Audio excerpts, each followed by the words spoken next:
Nearly 6 months after a man was arrested in LoDo, an officer who was on scene is facing charges too. They may not shoot into a crowd of 100 to 150 people and expect that there will be no consequences. Attorneys for some of the injured bystanders are relieved after the grand jury's decision.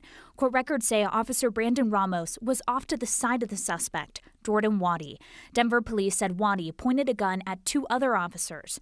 That's when Ramos fired his weapon. Very blessed to have just only gotten hit on my foot, and to be hit in the way I was definitely also a blessing. Willis Small IV was shot in the foot that night. A grand jury found Ramos's decision to fire reckless and unreasonable because they said he wasn't in danger. If any of us were in that same position, it would be against our good judgment to shoot into such a crowd, potentially injuring plenty of other lives. When somebody refuses orders, does not stop, is armed with a weapon, and turns and is going to use that weapon, then it is our job to ensure that they don't hurt anybody else. The Denver Police Union defended Ramos while pointing to Waddy's criminal history.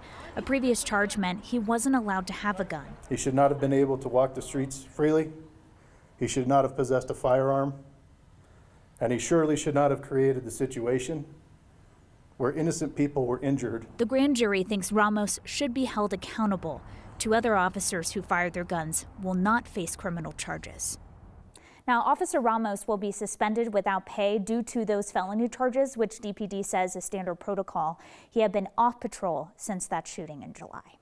And Denver Mayor Michael Hancock put out a statement today. It was surprising to many. Surprising. He said that he was actually surprised that the grand jury considered the officer's actions a crime. We asked the victims about it. They didn't really like his statement. One of the victims even said or questioned the mayor, asking, if the mayor's child was in that crowd, would he have pulled the trigger as well? Okay. All right. Thank you, Kelly.